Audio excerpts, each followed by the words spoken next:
Isso mostra claramente, e podemos assim afirmar, que a corrupção sempre existiu, mas num estado tão alarmante, num estado em até que exige denúncias e que envolvem o setor judiciário, processos, condenações.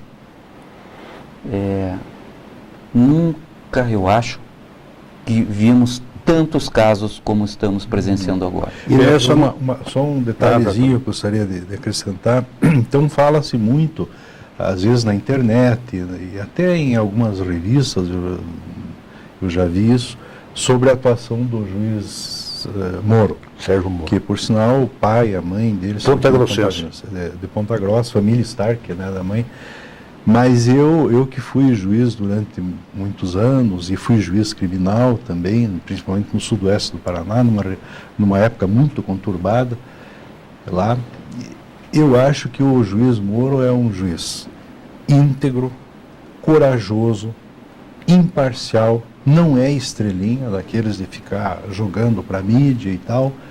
É um homem que hoje 97% das decisões dele têm sido endossadas pelo Tribunal de Porto Alegre, que é o Tribunal Regional Federal, e pelo STJ de Brasília e pelo Supremo Tribunal. Então ele não está fazendo nada errado, ele está trazendo à tona toda essa sujeira que existe.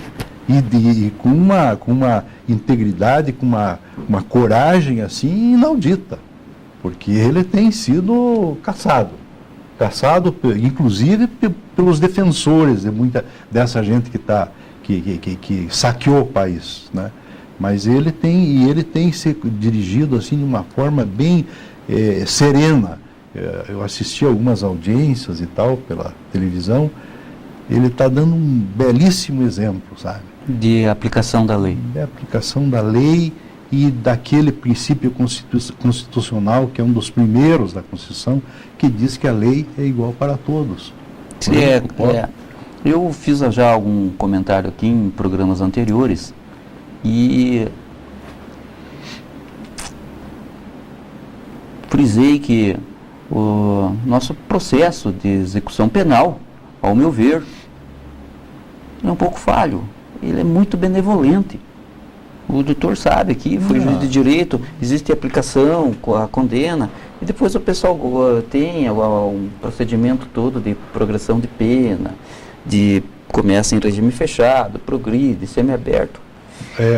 Marcos, a maior frustração que eu tive como juiz criminal foi de fazer em Chopinzinho, que era uma comarca super conturbada, eram 4 municípios, nós fizemos 100 e tantos julgamentos, júris, né?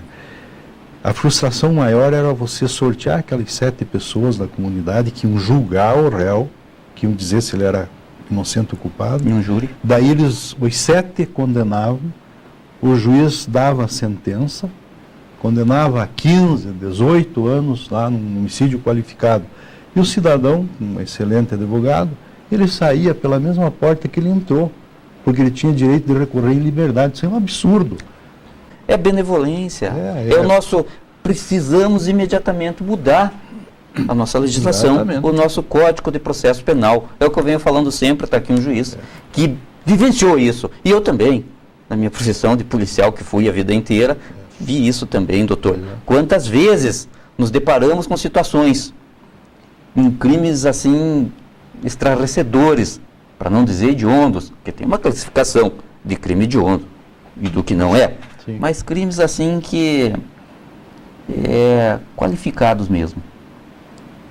E o processo de qualificado é por motivo torpe, o doutor sabe disso, e eu na condição de policial fazíamos o flagrante para tão logo, em pouco tempo a gente se deparava com aquela pessoa solta por aí. Isso nos mostrava a vulnerabilidade, que é vulnerável demais. Um bom advogado, ele vai achar brechas na nossa legislação em vigor, e assim poder, com todos aqueles benefícios de ser primário, disso, daquilo, do indúbio para o réu. O doutor sabe que a presunção de inocência existe até que se prove o contrário, e isso gera muitos recursos, e digo isso porque sou estudante de direito também. Meus amigos, como usar tuas palavras, meus amigos, Até quando? Até quando o Brasil vai ser vítima de uma situação assim?